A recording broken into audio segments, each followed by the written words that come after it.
I recently learned that I'm allergic to fish. What can I do about that? Like the band, or No, the food. are you? I wouldn't eat them. I know. What if I just want to eat them, but I can't? So what should I do about that? Like, you get a chicken, and cut it in the shape of a fish, and then cook it, and you'll be like, wow, this fish is good. Wait, that's actually really smart. I'll keep that in mind for sure. Like, imagine you're in this situation. You're saying that like what you do is you'd get a chicken and you cut it in the shape of a fish, and then pretend like that's a fit. That's actually really smart, dude. Oh my god, I have to write that down. Hello, guys. Welcome to Bonehead Records Interviews, episode 2. Today I am here with. Shane Tate. Hello, Shane. Welcome to the interview. How's your day going? Dude, it's going quite swell. How about you? It's raining a lot. I'll say that. Yeah, it's where I am too, but it's Yeah, yeah, always kind of wet here. yeah. That's California for you.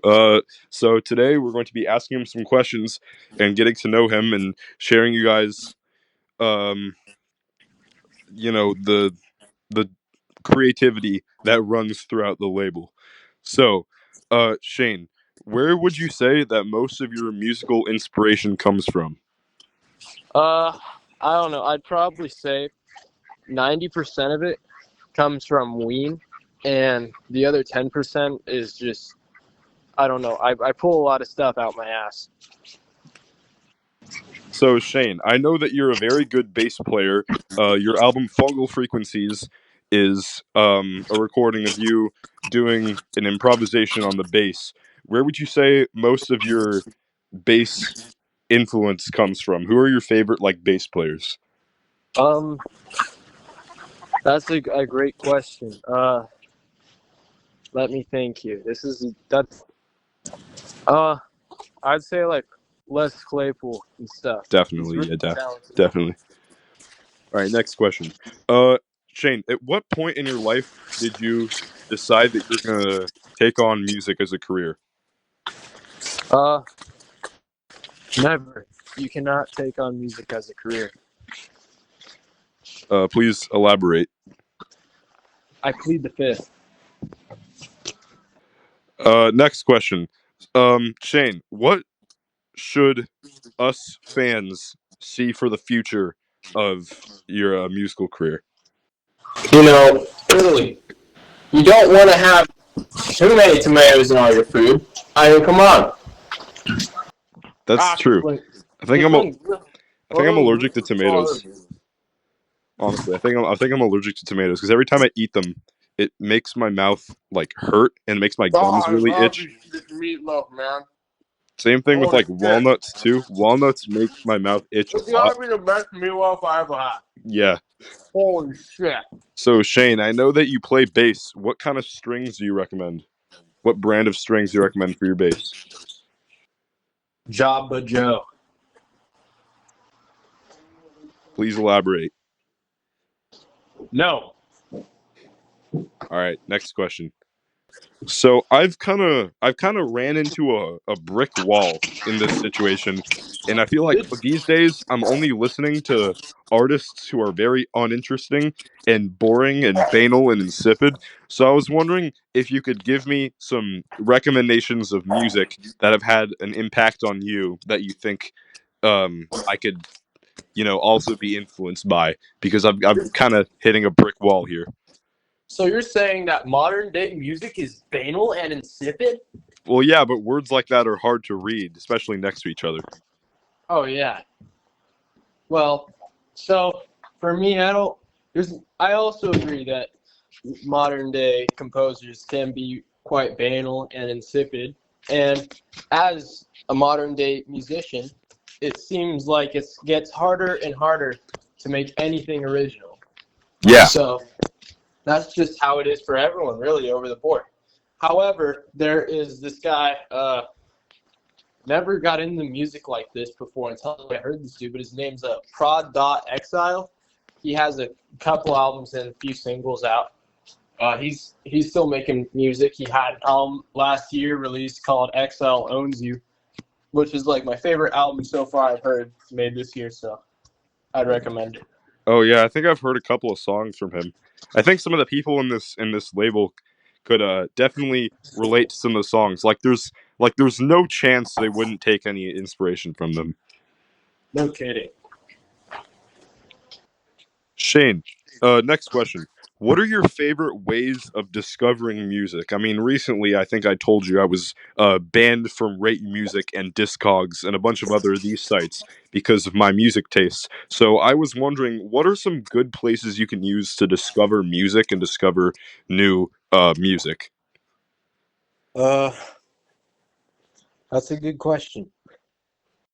If you could delete any country in the whole world, which one would you delete? Afghanistan. All right. If you could delete any, Private. okay. So, Shane, on the topic of geometry, I know you live in a completely different part of the world.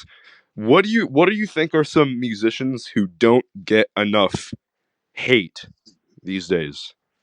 My favorite movie is probably that one with the killer llama, and like I think it's like some people in college made, some college students made, and they're all like, there's this one scene where they're all like in a hot tub and stuff inside of a house, like in the middle of nowhere, and this llama just starts killing them with laser eyes, and I really like it. Nice. You might have to send it to me. I'll rate it on Letterboxd. So recently, I went to the store and I got myself a Rubik's Cube, and I don't know how to solve it. Do you know? Do it backwards. No, but it came unsolved, so I don't know what No, algorithm. buy it backwards. What do you mean?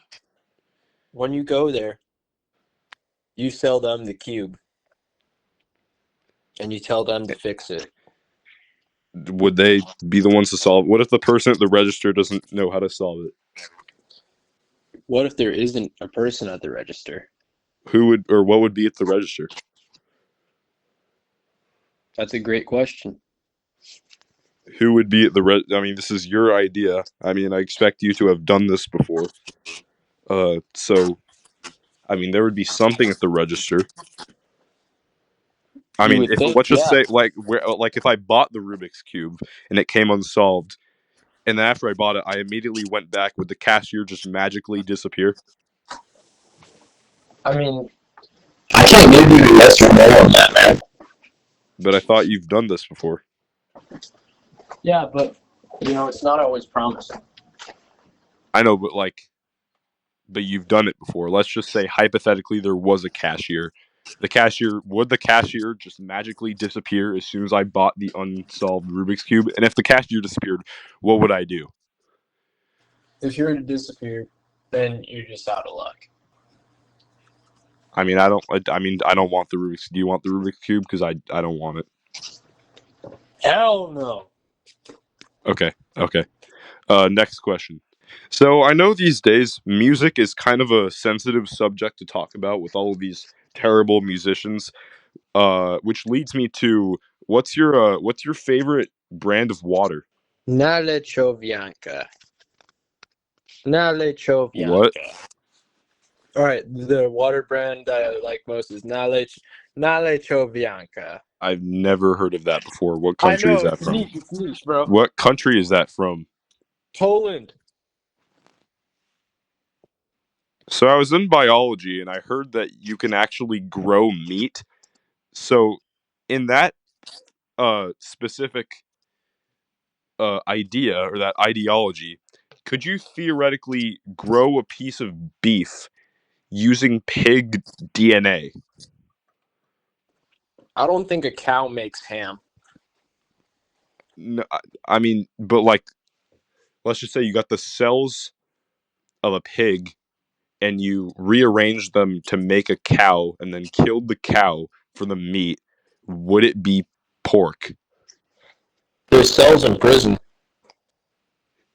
Yeah, It's yeah, not a but cool like, place there. I know, but I those heard this cells. album called Joe's Garage, and like, it wasn't good what happened down there. Yeah. Um.